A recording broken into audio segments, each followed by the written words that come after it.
gentlemen. My name is Frank Spencer. I am the host of the Trifecta Sports Podcast show slash stream slash YouTube video guy, dude, whatever. I'm here with Dave. We don't really know where Coop is, so maybe he'll join us. We don't know. I haven't heard from him in a while.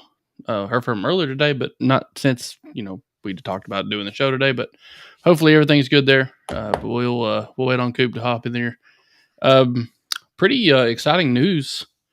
Baker Mayfield possibly headed to another team. Was waived today by the Carolina Panthers. News that anybody with a brain saw coming, but the rumor is right now, Dave, that the 49ers are looking for a quarterback. Brock Purdy, Mr. Irrelevant, pick number 199 in the last year's draft. Came in for Jimmy G, did pretty good last week or this Sunday or yesterday anyway. Are in the game looking for a quarterback, and the ESPN talking heads are throwing Baker Mayfield's name out there. And if you are Christian McCaffrey, how are you feeling about that kind of rumor swirling around right now? He's going right to John Lynch and be like, I've done this before. You don't want to do it. Yeah, if anybody Brock knows, is better. Yeah, he actually did really good. And Brock Purdy is a solid quarterback. He's Iowa State product and had a pretty good prep career and things like that. And give the guys a chance. Somebody else that was Mr. Irrelevant. Somebody might have heard of him, but by the guy by the name of Tom Brady. Same kind of situation for him. But we'll see what happens. Baker Mayfield possibly headed to a Super Bowl contender. The title of the video today is true. 49ers are in not in talks with him, but the rumor is that they might pursue Baker Mayfield. Our opinion, obviously, is that that's a terrible decision on their part. Roll with what got you there. They obviously they are Super Bowl contenders at this point, but do they have enough trust in Brock Purdy to get them there? I don't know. Yeah, in my opinion, is quarterback play never made them a Super Bowl contender. They're a Super Bowl contender because their defense is elite and they have playmakers that, Debo, CMC, Elijah Mitchell, you just get them the ball, they're going to make the play happen. And that's why Jimmy G is, Alex Smith 2.0, give me a 5-yard slant, you take it to the house, we're all happy. I don't know why you'd mess with Baker. I think see what Brock can do. I don't think Brock could do any better or any worse than Baker. So why even go muddy up that quarterback room next year? Yeah, for sure. And I didn't even think about next year as an option either. So like you were talking about, somebody just filling in for the rest of this year. I didn't even think about them signing him to like a 2-year deal, 1-year deal, or whatever it may be, and have that affect next year's quarterback situation as well. All the way, we already have Trey Lance in there, who's going to come back from injury. Jimmy G as well, who has carried them pretty much the whole season. But looking back on it, Brock Purdy's stats yesterday. Let me see if I can. What would he have? Touchdowns. Was he 25 for 37, 210, average 5.7 yards, 2 touchdowns, 1 interception? Yeah, I think that's what I remember, 2 and 1. It's a pretty good game against a pretty solid team. It's just my opinion. A big team. That's the Dolphins. Yeah, that's where if I'm the 49ers, I'll leave it alone. But also the other name that, the pardon my take guys, they dropped today is, what if the Saints drop Jameis? If the 49ers could get Jameis, that's a different story. I like Jameis personally. I do too. I picked him. I drafted him. Guy can throw it deep. That gives that offense a whole new dimension. I don't know if the Saints would ever do it, but it's a fun thing to think about. Yeah, for sure. Weaver commented and said that he played Jimmy G because Kyler was on a bye. He said to turn you guys on and have to relive my nightmare. I was high on. I'm pretty sure Dave has Jimmy G or did at one point in time. The reason I know that is because I had to drop him a couple weeks ago because I had 3 quarterbacks on my roster. All 3 of them were on a bye week during the week, so I had to drop him and Jacoby Brissett, and then had to pick up some. I don't even know who it was. I don't have him on my roster anymore, but I wasn't able to pick up Jimmy G because David snagged him before I could go back and get him the next week. So that's what he gets. Oh, I know where Coop is. He's dodging me because I'm going to beat him this week. Are you really going to beat him this week? Unfortunately, that's the best news. 72% probability right now. All right, let's talk about the Bush League for a minute, Dave. It's really hard for me to kind of envision what's happening. I'm going to win this week. I'm going to beat one of the guys that's currently in the 3 seed, and now we would have the same record. And if I'm not mistaken, are tiebreakers most points scored? I would believe so. So if things stand the way they are, we would both be 8-4. I'm sorry, 8-5. And I would have more points than him. But our issue is we'll have like 4 people that are 8-4 or 8-5. So I have no idea if I'm getting in the playoffs or not. I know I play Austin one week, which is an automatic win. And then I have to play Coop, who's the best team in the league, who you are beating. So ideally, Coop could miss the playoffs. Yeah. It pains me to say this, Frank. You have officially won the trade. Oh, I 100% won the trade. And I want everybody in the comment section of that video to just please come back and watch us one more time and just relish in the fact that I made a choice, I took a risk, and it paid off. It paid off. I win.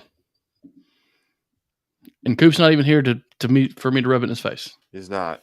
But that is why I am beating Coop this week. Lamar went down. Kenny Walker didn't do shit. Dawson Knox threw up a big 0. ETN had 54 yards and a fumble. So, it is. I think Coop won short term. But now that we're starting to see these injuries, Daniel Jones has been solid for you. Jefferson has been Jefferson. I hate to say it, but sure. You got the better half of it. Trying to pull the trade up. It's been so long ago, I can't even remember it. So let's start.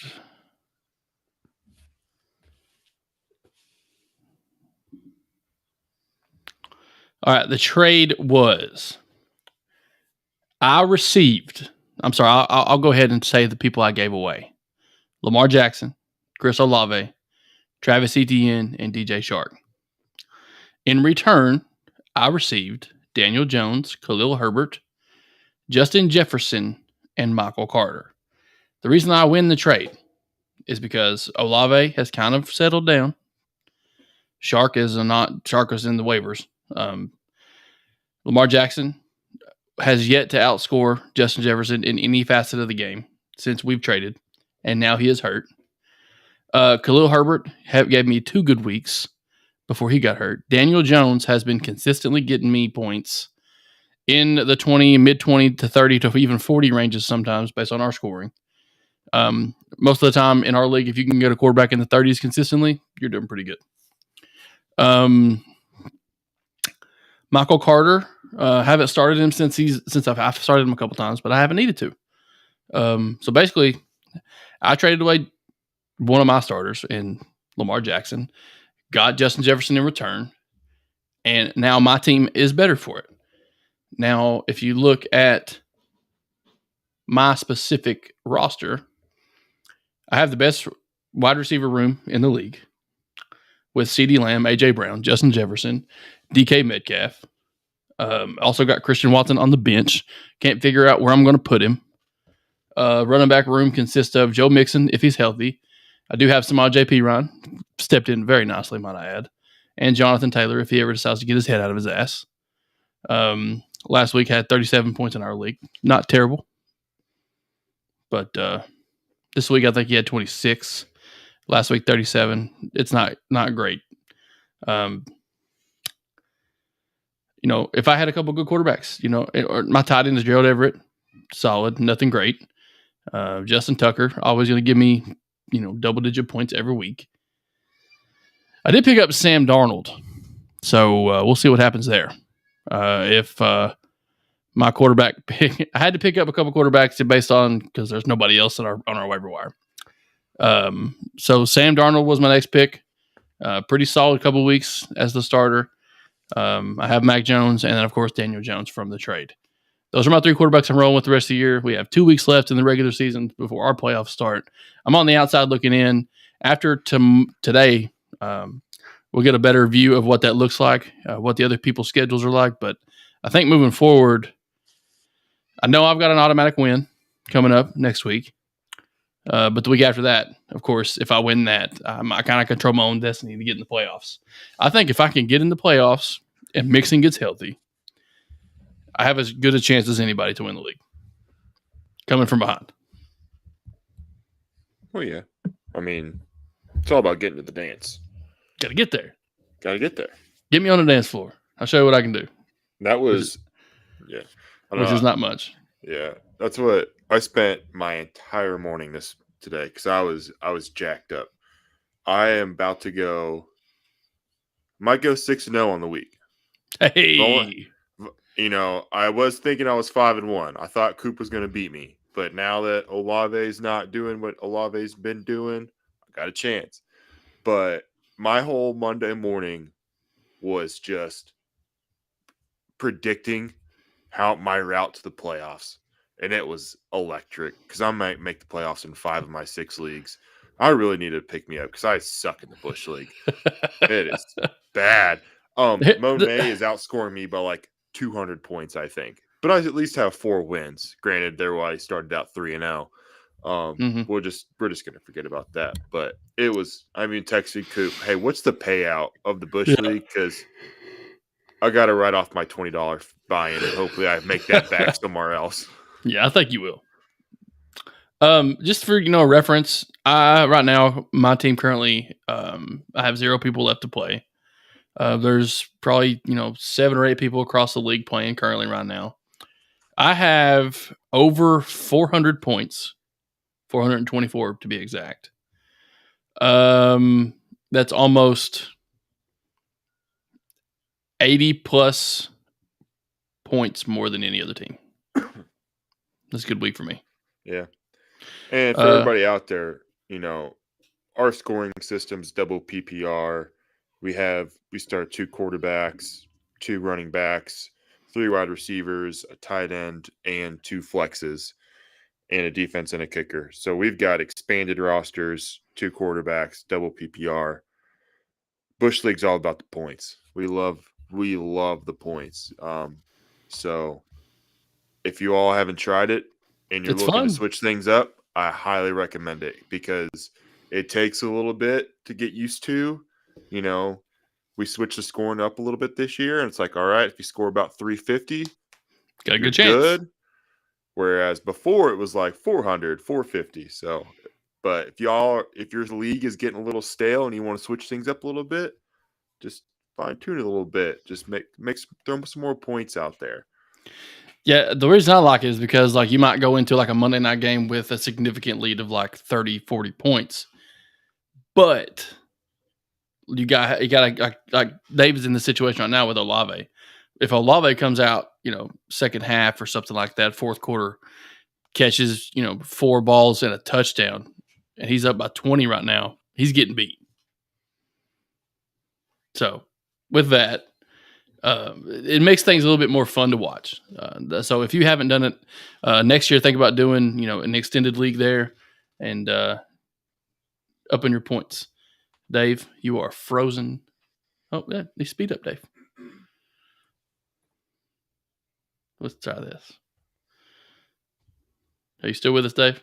Oh, yeah, he's lagging bad. Yeah, we're back. I think we're back. All right, guys. If you guys haven't seen already, I'm going to throw a little plug out there. We do have a Etsy store for our podcast or streaming show, whatever you want to call us.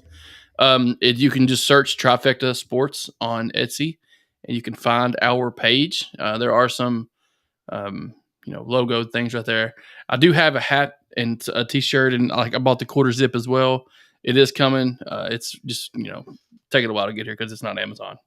I think the hat is scheduled to be delivered tomorrow. So if we would have done the show tomorrow, I'd have a hat on, repping the Trifecta Sports brand, but I don't. So if you're interested in getting some merch or anything like that, one of the really cool things is the fantasy football champion mug and the champion T-shirt and the champion yard sign. So if you are a champion in your leagues, hop on there, purchase a sign, let the whole neighborhood know that you are the champ.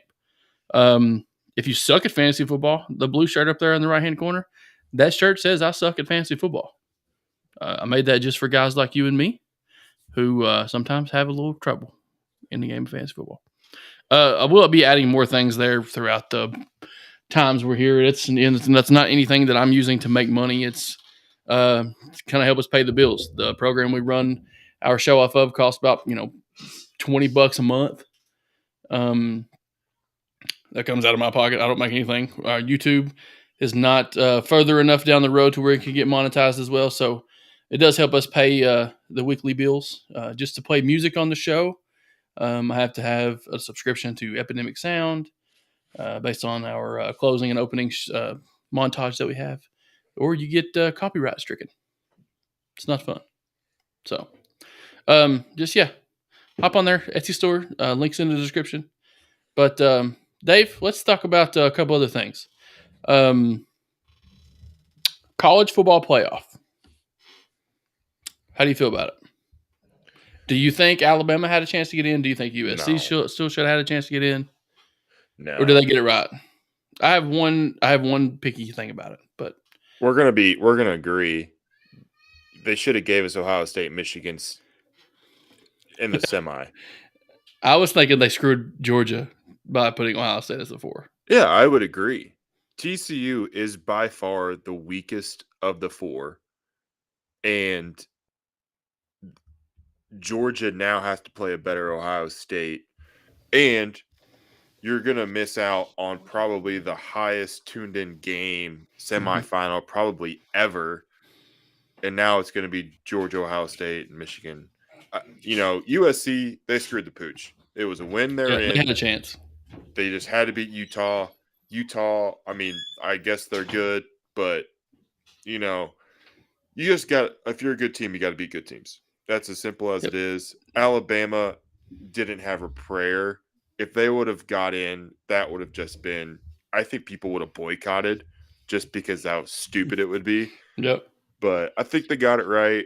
I wish they would have switched it up a little bit, but, Weaver, don't even talk about Tennessee. They can't get past Beamer ball. So here's the thing. TCU has been, climbing up the ranks all year long. They had, a 4-point loss in their conference championship against Kansas State, who was the 11th ranked team in the country. In overtime. Yeah. So the thing is, well, LSU beat Bama too, didn't they? Everybody beat Bama. Bama sucked this year. All you got to do to make the college football playoff is don't lose. That's all you got to do. Georgia did it. Really? Well, them and Michigan are the only ones. Michigan did it too. They did what they had to do. But I think putting Georgia and Ohio State together in the first round, if there's one team in that group that's going to beat Georgia, I think it could be Ohio State.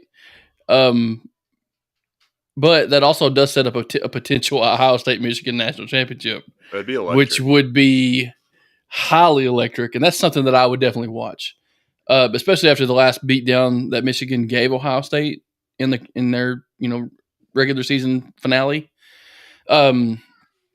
The TCU thing for me, I feel like they earned it. It's kind of like the Cincinnati, issue a while back. They put Cincinnati in; they were undefeated, but their conference is not as great as TCU's is. TCU had high-powered offense all year long. You're looking at a group of guys that I couldn't name you one player on TCU's team right now. Max Duggan, the quarterback, yeah, it's the about only all one I know. But he's a. I mean, that's a team that it's not pretty. Like that's not a pretty pick. USC probably would have been a prettier pick than TCU. We'll talk about that in a minute. Colorado, but that's a great. I can't wait. I love it. I love every bit of it. I don't care what Deion Sanders said to his team. As a coach, love it. Let him go. But TCU is not the pretty pick, but in my opinion, it's the right pick because it gives every year it gives those teams that visualization that hey, that we can win, we can get in there. Depending, it doesn't matter if you're an SEC team or a Big Ten team or whatever. But at the same time, you also, Weaver said, "Why not Tennessee?" I mean, Tennessee, would they have 2 losses, 3 losses? 2. They had 2 losses. One of them was Alabama. like by 40 points. Yeah. Alabama has a better, although they beat Alabama head to head, it was at home. And it was by what? 2-3 points? Yeah. But Alabama also has 2 losses. Exactly. USC has 2 losses. TCU, both to the same team. 1 loss. Ohio State, 1 loss. Michigan, no losses. Georgia, no losses. Like, that's the committee has shown us time and again, like, they're not here to put the best teams in. You could argue that USC is better than TCU or Alabama is better than TCU, like all that. I would say goes that by they record. It goes by record. It goes by resume. And they're saying, if you're a Power 5 and you're undefeated going in your championship, you're pretty much a lock of make it, unless you have other undefeateds going in their conference championship that are playing each other. Like that, they've just proven to us that the 14 playoff kind of sucks. Yeah, which is good because it's 2024 and 2025 going into the 12 team, and we're still going to have these same conversations about you're going to have the top 6 conference champions get in plus 6 more at-large bids. Well, we're going to be setting, instead of fighting for those 4, we're going to be fighting for those at-large bids. So this year, for example, the at-large bids would have been, Ohio State. It would have been TCU. It would have been USC. It would have been Alabama. It would have been Tennessee, and then it would have been Utah. Well, Utah would have won. Utah won their conference championship, so they would be in. You see what I'm saying? Yeah. So now the team that they played, more than likely, you're going to have the top 6 conference championships, and more often than not, having the opponent they beat in that conference championship make it as well, with a few exceptions. I don't think, what was the Big Ten? It was Michigan and Purdue. Purdue ain't getting in. You know what I'm saying? But like somebody like Kansas State could have got in. Right. But I think also I believe LSU Tulane was undefeated. Right. And Tulane could have got in. Throw them in there. But if they win their conference, that's a group of 5. That's not a Power 5. You get 6 conference champions. They're going to have to take the best group of 5 champion there and then put them in. In terms of seeding, I don't know how that's going to work, but yeah, I don't even care about seeding. I just want to see, keep the traditional bowl games, the atmosphere there. Like, don't give me, 5 versus 12. I don't want to see that. I want to see. That's what you're going to get, though. I know, but I want to see USC versus Tennessee. I want to see something random that they're never going to play each other in regular season. Like Kentucky and Iowa. We're going to see back to back. It's dumb. But I'm not looking forward to that. Well, why would you? I saw the over-under is 30. It's a shit bowl. Is what it's going to It's going to be a shit bowl. Nobody's going to play. What's going to be. So, but that's what I'm saying is let's get some excitement around it even more. Don't just give me the standard bracket. But, do something innovative. Do something different. Random draws. Yeah. Get that would be awesome. Talking. give those on the 4 or whatever a bye. Do that, but then just give me chaos. That's what we're here for. Yeah, we love chaos. We were talking about strength of schedule. In my understanding, Michigan has number 8 in strength of schedule and played 2 teams with a plus 500 record. I think a lot of it has to do with mutual opponents. In terms of like if you played, let's say they played Ohio State played somebody else, and the Michigan also played that team. The result of those games matter, and it's calculated in there as well. And a lot of it has to probably do with preseason rankings as well. A lot of times the strength of schedule comes out before the season, and then it's readjusted over time. But in terms of them only playing 2 teams in the 500 record, and then them still being ranked 8th, I don't know why. Yeah, I have no idea. But yeah, I have no idea. Speaking of strength of schedules, let's talk about the old homeboy primetime Deion Sanders taking over at Colorado. Let me ask you this question, Dave. How long do you think it's going to be until Colorado starts snagging 5-star recruits, which they're already doing, but snagging them away from other teams, especially in the Pac-12, snagging them away from the transfer portal, snagging them away from SEC schools, and then how long is it going to take for Colorado to be relevant? Next year. You think it's going to be that quick? Now. Yeah. I mean, he basically announced it in his press conference that his son is the starting quarterback. Like, not even in the transfer portal yet, but he's my quarterback. Like, pretty sure that might have been illegal there, Deion. Props. But whatever. I mean, Travis Hunter, the number 1 overall recruit last year, he's on live stream saying, "Coach, I'm coming." Like, it's going to be next year. I mean, Colorado's in the Pac-12. They already have that name brand. It's Deion. Like, it's prime time. It's going to be electric. Now, I do have to say, I was thinking about this. I feel bad for Jackson State. The guy came in there. He's like, HBCU all the way. We're going to do this right. We're going to build it up. And he did. I'm not saying he didn't. He stuck to his word. But, what do they always say? Leave a situation better than what you found it. He did. From a facility standpoint, he might. But I think he's about to rob that entire locker room of all of its talent. And I think that's what kind of sucks. I think he might set Jackson State back from when he brought him in, when he came in. Yeah, the one thing I liked about it is I watched him meet the team for the first time. He's basically like, I'm coming, and I'm bringing my luggage with me, and it's a Louis.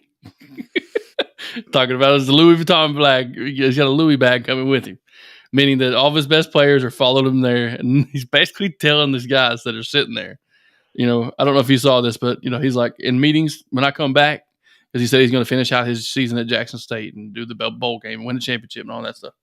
He said, when I come back, there's no hats in meetings.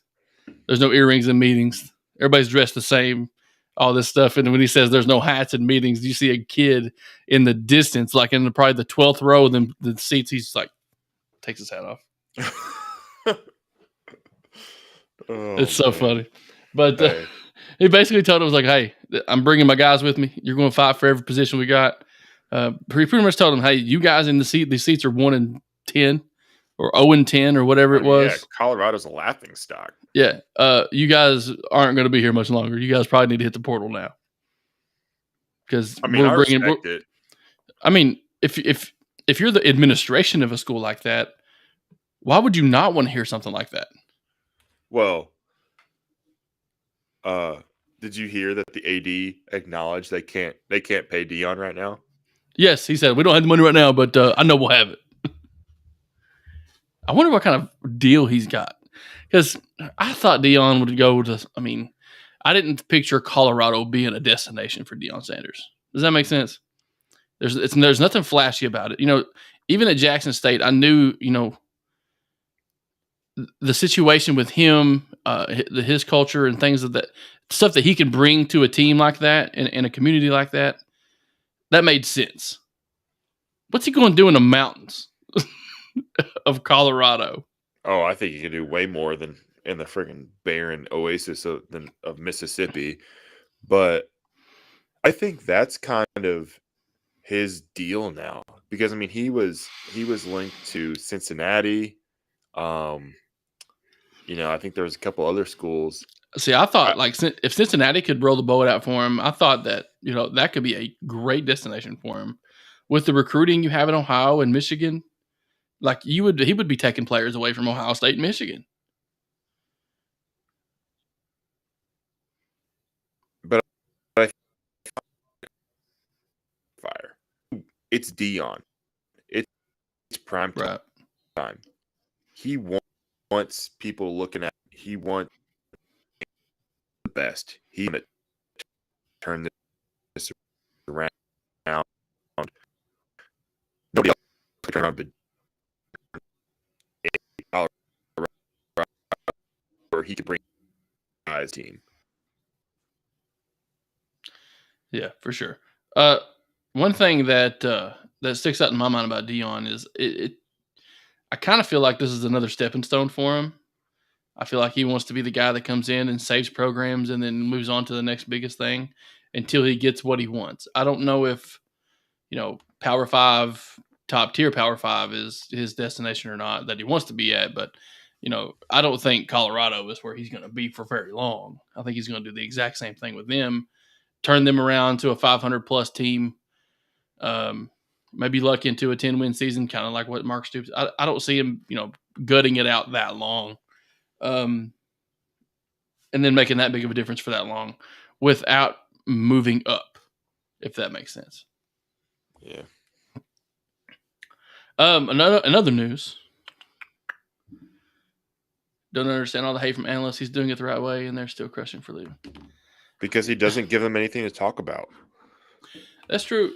He's a good guy. He doesn't cuss. He doesn't lie. He praises God everywhere he goes. Doesn't get caught, running around on his wife. Like, he is a good Christian man. There's nothing to talk about other than football with Deion Sanders. And I think he's boring to them, so they have nothing to talk about other than trying to crush him. And it's because he's a little different too. Like, he's not diplomatic in the sense that he doesn't hide anything. Other coaches hide things. Like, they'll blatantly lie to the media and saying, "Hey, I'm not going anywhere. This is, we're happy here." And then 30 hours later, they're on a plane going to somewhere different. Deion straight up tell you, "This ain't my destination, big dog. I'm due for bigger and better things." Well, but how about, they win their conference championship and he says, "I'm not talking to the media. We're having a team meeting. Right. My team's going to hear this from my mouth. They're not going to hear this on Sports Center. Not going to hear this on the radio. My team's more important than those reporters in there."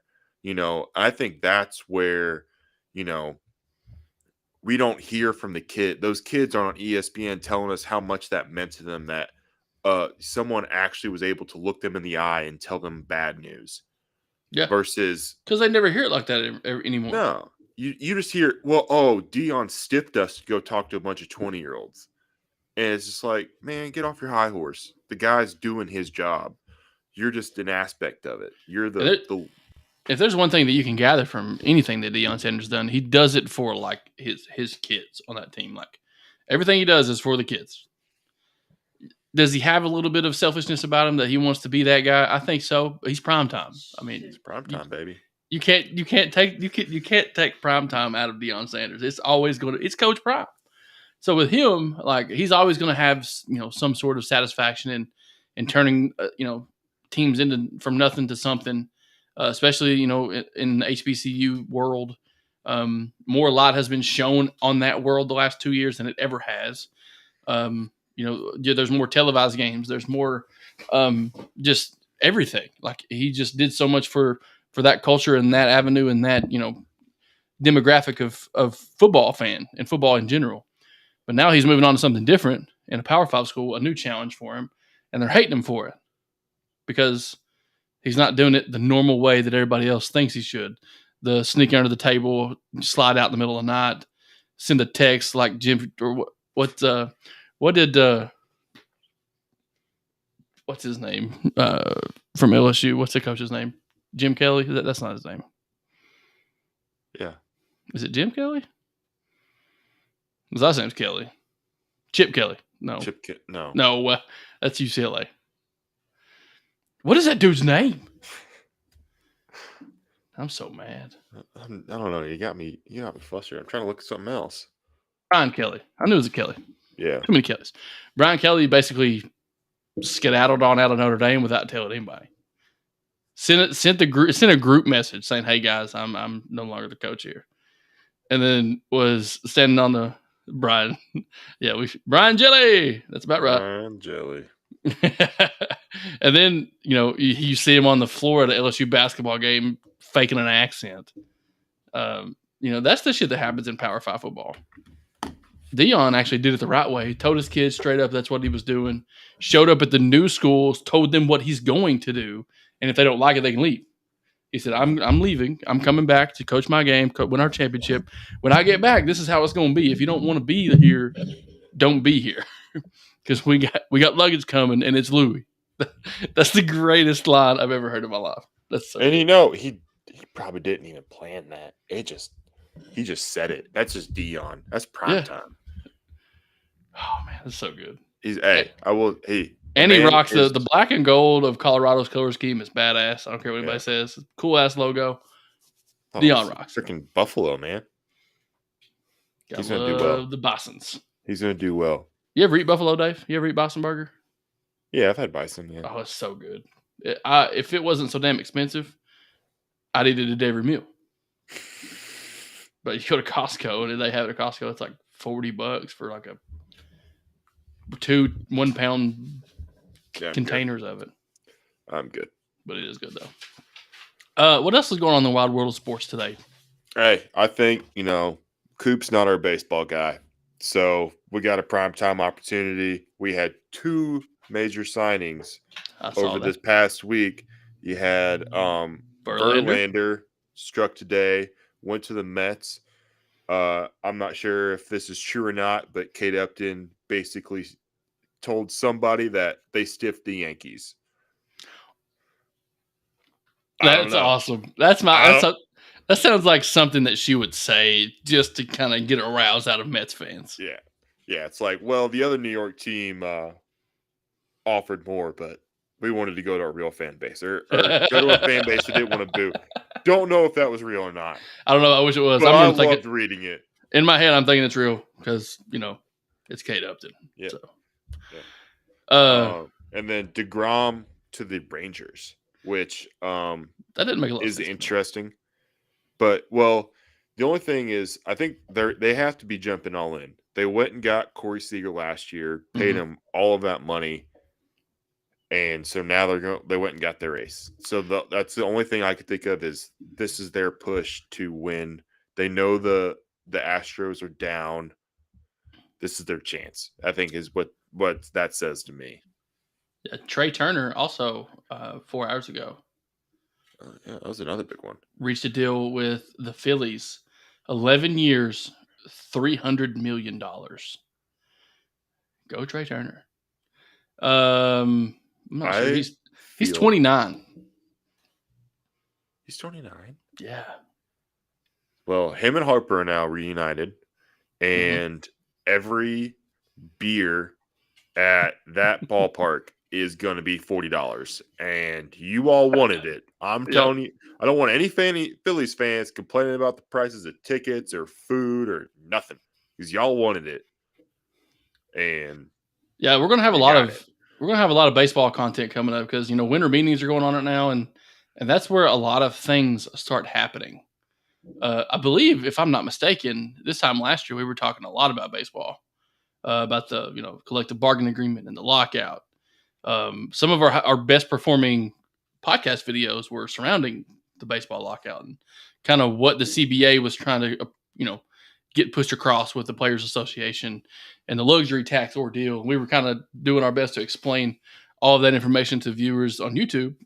So As fantasy football kind of winds down for most of us, we got a couple weeks left. We have to kind of gear toward other things. The NFL is always going to be news. NFL free agency is some of my favorite times in the world. I don't watch NBA basketball very much. Just doesn't do it for me. Have been watching a lot of the World Cup though, which is new. Same here. They've got us into hockey a little bit. I've watched a few hockey games the last couple of weeks.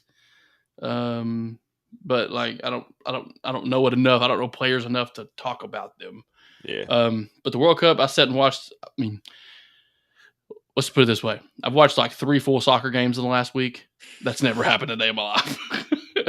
I've never done that before, and I actually find it interesting. So I understand now why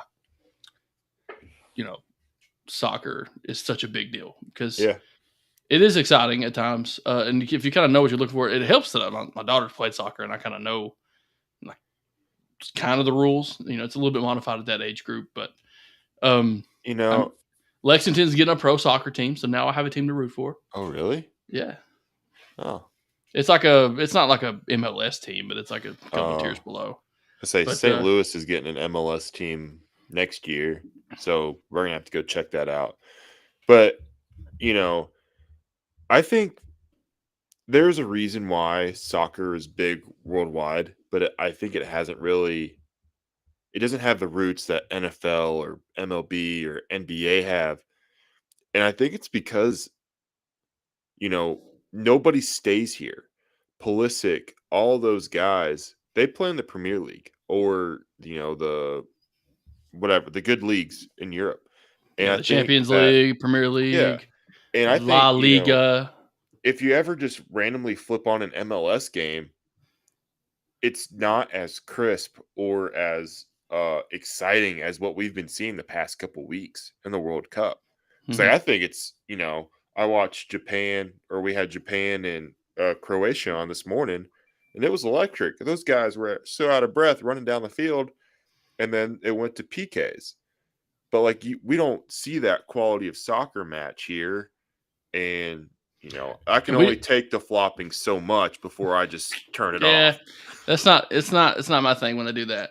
Now, there's some things like, when Pulisic got hit, scoring the goal, I believe it was against Iran, or however you pronounce it. Don't really care. But when he scored the goal in there and you could see the collision, lay down for a minute. Like, that looked like it freaking hurt.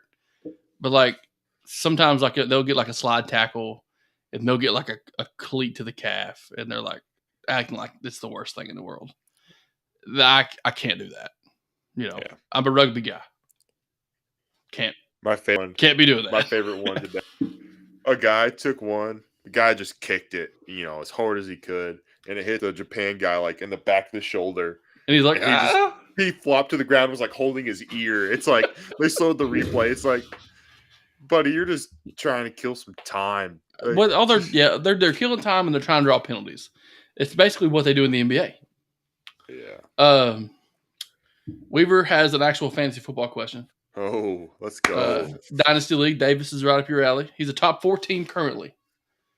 Does he trade Breece Hall for Amon-Ra and a 2023 third round pick?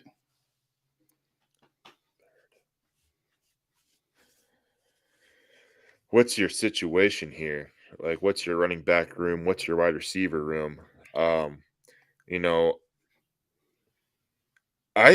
personally think that you should get more than a third for Breece Hall.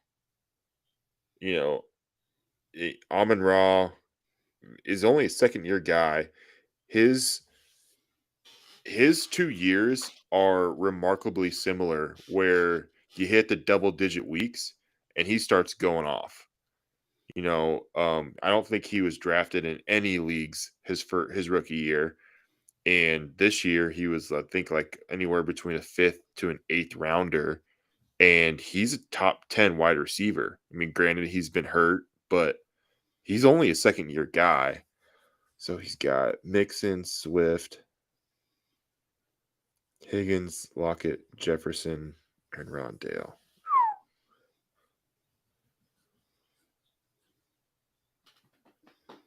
Man, that's a wide receiver room if you go getting Amon-Ra. Yeah, he's gonna have to use that. He's gonna have to use a draft pick for another running back, though. Yeah, that's tough. But I will say this: if you look at the running back class coming in the NFL next year, you've got like what's his name, Bijan Robinson. Yeah. Yeah, that's the thing too. Like you got to look at the competition as well. That's a good point. He said the top guy's loaded, can't beat him with what I have. You know, when you're thinking about fantasy leagues and even dynasty leagues in general, when you got to look at the broad spectrum of the league itself to help you determine what trades to make and kind of how aggressive you want to be into receiving those trades. I would have done the same thing. Gave up his 23 first for Jefferson. Yeah, that's not bad. That's a no-brainer. I mean, he's young. He's going to be on your team for the next 10 years probably. Till you cut him or trade him. Like, you know, till he becomes a Mike Thomas or something like that. Yeah, that's where, you know, it's all circumstantial. Like, you know, Brees is out this year, but the guy looks to be like, you know, I think next year when we start looking at draft rankings, he's probably going to be a top 5 running back. You know, and even redraft. In redrafts. I mean, shoot, in dynasties, you know, depending what your format is, he's definitely top 5. And you know, I think Amon-Ra is a dude, but he's also on the Lions, so there's always some of that uncertainty. And you know, looking at your wide receiver room, I'm not sure how many flex you have, but do you really want to start creating that question of, do I start Higgins, do I start Lockett, or do I start Jefferson? You know, what combination do I start? And then you start kicking yourself because, oh man, I didn't play Higgins this week and he had 2 touchdowns. Oh, I didn't play Lockett this week and he had 2 touchdowns. You know, that's where it's all circumstantial. I actually was going to bring this up. I think I made the fantasy move of the year for me in one of my dynasties this year, Frank. I played Pollard and Elliott together. I have guessed wrong for 12 straight or 11 straight weeks. It's about like me playing the Bears running backs together when I have them both. Yeah. I did it twice. Exactly. Like I won both games. Tired of guessing who's going to get to work, playing both. You know, it paid off for me. But that's also, you know, that is the frustrating part about fantasy when you have too deep of a lineup. Sometimes it's just easier, like, yeah, Brees is a stud. He's out for the year. I don't know if Amon-Ra is going to get you over the top to beat the loaded guy, but if he does, you know, go get him. If not, it's dynasty. You're probably going to be even better next year with Brees Hall fully healthy and make your run then. Go take second this year and win some money and then come back next year and win it all. Yeah, I think I would try to keep Brees just because of the unknown. The dude, he very well could come out and be running back 2 or 3 next year. He could have a, you know, Jonathan Taylor type of year, because one thing is for sure, the Jets are on the way up. If they find a quarterback of the future, they've got a team. They've got a coach. They don't have a quarterback. They have Mike White. We love Mike White. They don't have a running back either right now. Well, no, they don't. They keep getting hurt. So, you know, the running backs are there. They have 3 good ones now. They got Robinson, they got Carter, they got Brees Hall. Just getting them healthy is an issue. If you have all the quarterbacks healthy, they still suck. You know, Joe Flacco is probably their best option. I don't know why they haven't started him because, you know, he's got the experience. He won a bunch of games for him earlier in the year. He's elite. He's elite. Joe Flacco's elite. I don't know if the Jets are getting an early draft pick. Let's find that out. NFL draft, not NFL draft order. Haul for Jamal Adams from the Seahawks. Well, you type in NFL Draft Order 2023 and the tankathon.com is the first option. Looks like the first Jets pick right now is 22 in the first round. As of right now, I think that could change. They only have one first round pick.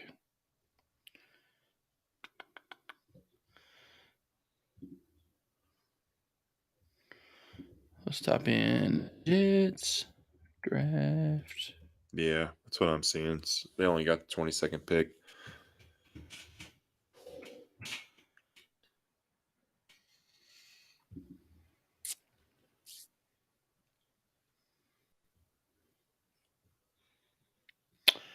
I don't know.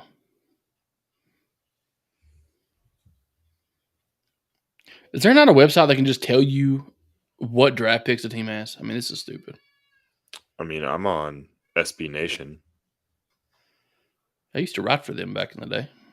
And it says Houston, Chicago, Seattle via Denver, Detroit via Rams, Carolina, Eagles via Saints, Jags, Cards, Raiders, Colts, Falcons, Packers, Texans via Browns, Steelers, Lions, Pats, Chargers, Manders, Bucks, Seahawks, Titans, Jets at 22, Giants, Dolphins at 24, vacated. That sucks for them. Broncos via San Fran, Ravens, Bengals, Cowboys, Chiefs, Vikings, Bills. What does vacated mean? That was the whole Tom Brady stuff. They lost their first round pick.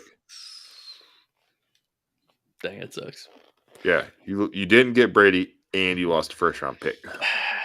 Sucks to suck. Anyway, them moving up to get a quarterback. I don't think that's the move. I don't think it is either.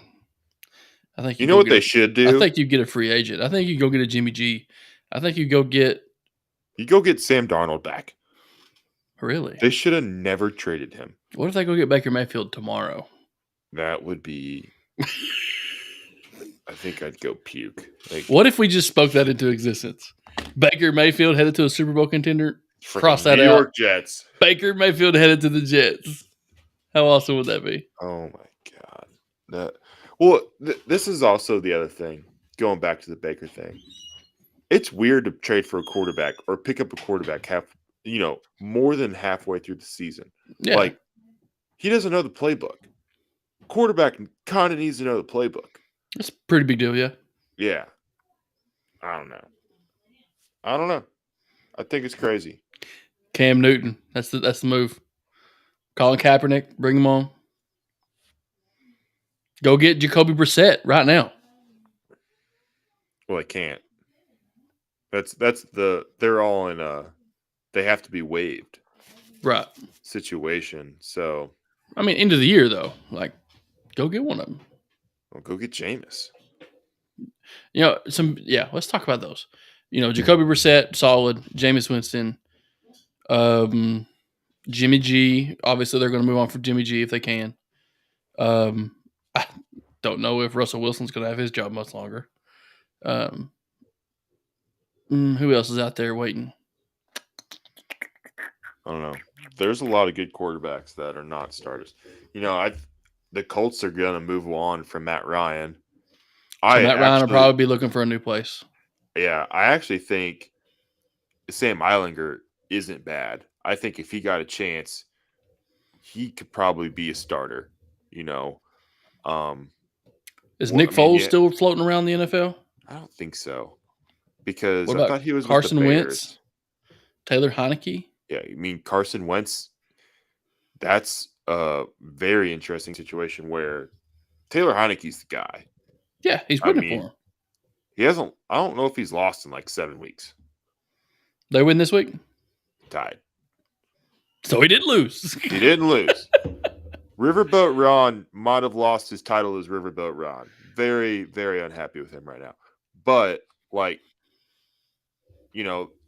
we're not just going to sit on Carson Wentz. That's a waste of money. I don't know. There's a lot of good quarterbacks out there right now that are not starting. So It's very, very interesting. I think Weavers is right. I think he is falls into Yeah, the I cult. just looked it up. He's still in the Indianapolis. He's actually the backup. Yeah, He's number because 2. Eilinger is, I think, on the practice squad now. So, like, look at the quarterbacks that are going to have new teams next year. Probably Matt Ryan, Jimmy G, Baker Mayfield, probably Carson Wentz.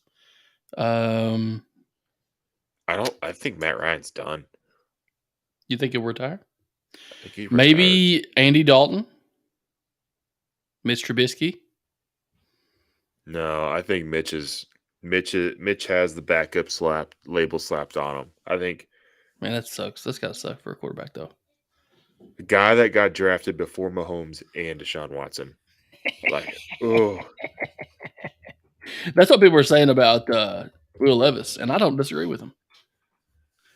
They're saying Mitch Trubisky 2.0, and in my opinion, I don't know. He can't be.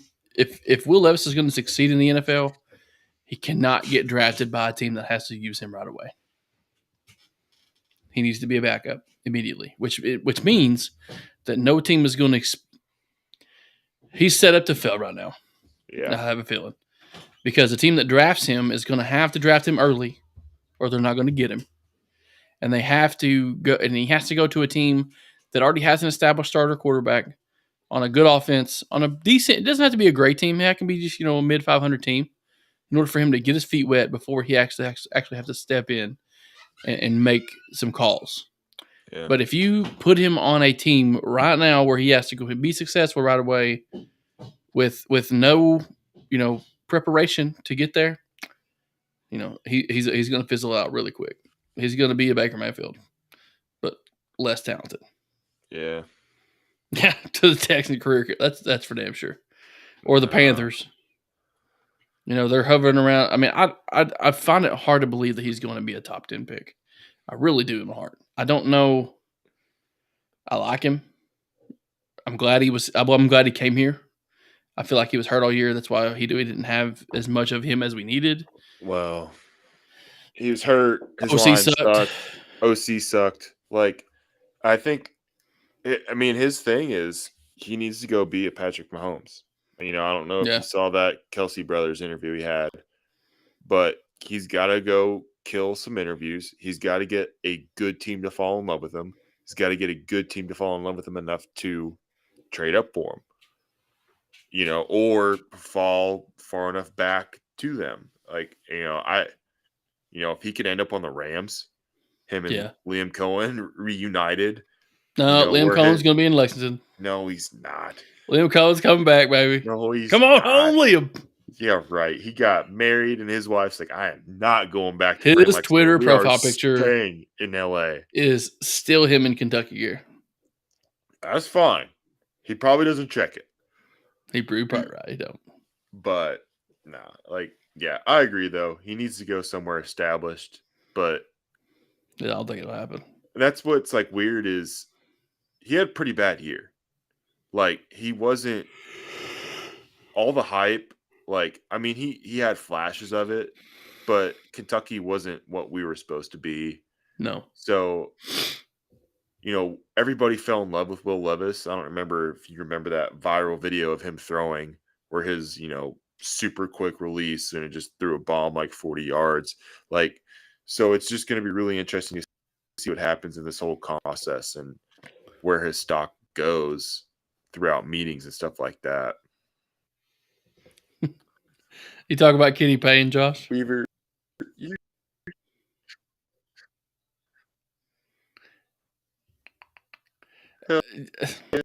through that shit. Go through the right. Go to. That's terrible. That's gotta suck. I can't imagine doing that. I kind of feel bad for him. I honestly do. I feel bad for Louisville basketball. I never thought I'd say that. We've not had great years, but to be that bad at a game when you have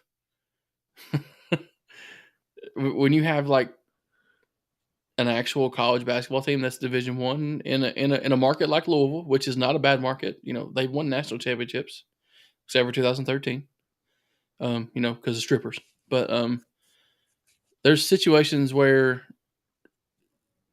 to be 0-8, and even you playing a non-conference schedule that they played, to not win a single game right so far, how bad do you actually have to be? At what point in time is it just the players not being good? I don't know that you can coach bad players to win a game like that. Oh, it's 100%. It's not him. I mean, it's just the team. Like, they're not even losing. They're losing to bad teams, like mid-majors. They are no longer the best team in Louisville, even. Bellarmine is now the best basketball team in Louisville. Like, it is. Hell, Spalding might beat them. Dude, all I know is that Iowa football game might be a snoozer on the 31st, but I think UK is going to beat that ass. And that's going to be. I hope we beat them by 60. God, that'd be beautiful. You think Cal would rack up 60 against Kenny Payne? Hell no. Cal's going to fucking run the clock out, and it'll be a 5-4 game. Anyway, well, it's been an hour, Dave. Sorry, guys, that you didn't get to see Coop. Although, kid. Is that what it is? Yeah. Oh, bummer. Dang, it sucks. Well, Coop, we miss you, buddy. Hope one of your children gets to feeling better. One of the 9. That dude loves having babies. What a good time. Anyway, appreciate you guys tuning in. Hit up our Etsy store again if you haven't already. If you're watching later, here it is. Just type in Trifecta Sports with a 3 instead of an E into the Etsy store. You will find our store. You can log on, grab some cool stuff. Next week I'll be having a sweet. Yeah, I saw that too. Devin Askew not having a very good year, but I did see a couple other people having a good year. Who was it? Keon's having a pretty good year. Homie that went to Bryce Hopkins went to Providence, having a good year. Cameron Fletcher, remember him? Playing at Florida State now. Broke his leg or something, didn't he? Yeah, he's playing pretty good right now. Nah, he's done for the year now. Already? Yeah, he broke his leg or something. Oh, that must have been recently because I looked him up the other day. Yeah, it was like yesterday. Today. Prayers.